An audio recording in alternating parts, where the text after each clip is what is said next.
This is the screencast for section 1.2, example 4, finding range. In example 3, we found domain. Numerically, we thought about it. Graphically, we could see what happened, and then we use our calculator to kind of trace along and find out what x values you could plug in. Range are what y values come out of the function. So this is going to be one of your bigger challenges in Precalc, is thinking about a function vertically. What is happening on the y-axis? In Algebra 1 and Algebra 2, we spent so much time focusing on the x-axis, we totally forgot about what's going on the y-axis. So in example 4, you could look at this graph with your head tilted 90 degrees to the left. I'm doing that now. You could do that too. Nobody's looking, don't worry. And if you look at this as the same way you were finding domain, here's your negative values, here's your positive values, here's a gap where a line would never touch the function.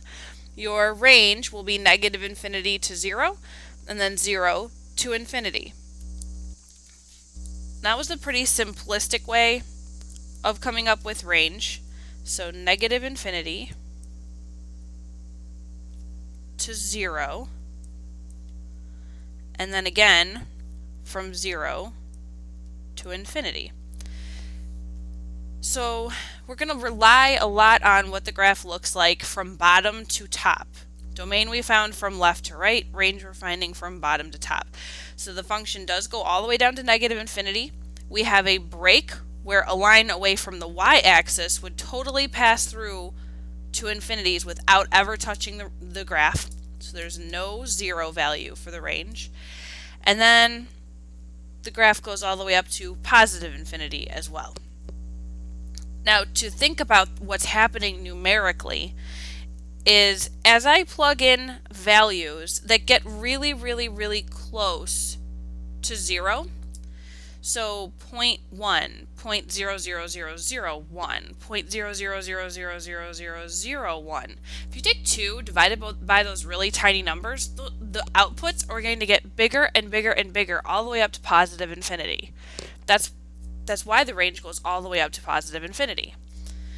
Now if I do that same thing approaching the y-axis from the left, if I plug in negative 0.1 and negative 0.0000001 and negative 0.00000000001, 2 divided by those tiny little numbers are going to approach negative infinity. Nothing I can plug in to x is going to be 0. 2 divided by nothing results in 0. I'm going to approach positive infinity, I'm going to approach negative infinity, but I'm actually never going to get to 0. As a matter of fact, the bigger numbers that I plug in, 2 divided by 100, 2 divided by 1,000, 2 divided by 999 gajillion 999,999,999, is going to be very, very tiny, approaching 0 as an output. Same thing with the negative side. The bigger negative numbers, so technically smaller numbers, that I plug in, negative 999999999. 2 divided by those kind of numbers are going to be very, very tiny, but a negative very tiny number approaching 0. We're never going to get out that value 0. So 0 is left out of our range.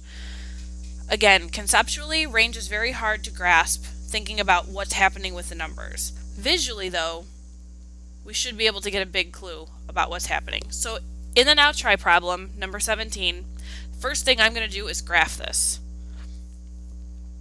10 minus x squared, zoom 6. Now I know from my experience in Algebra 2 that that is going to be an upside down parabola because there's a negative sign in front of the x squared. And I think that that goes up to positive 10. I'm going to check that out though. Second calc maximum. The calculator asks for a left bound. So I need to go to the left of what I think the maximum is. Hit enter. Go then to the right. Hit enter. And then guess back in the middle. See how it left 2 little marks right there? Now I'm going to guess right in the middle as close to that maximum as I can. and I see that y equals 10 is the maximum y value that I find here when the function goes up and then comes back down.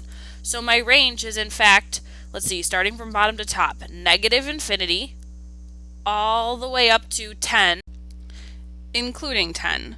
So range is starting from bottom to top, negative infinity to 10, bracket around 10, which makes sense. 10 minus, let's see, this could be millions and millions and millions squared. So I'm going to get as low, 10 minus a whole big number, it's going to go down to negative infinity.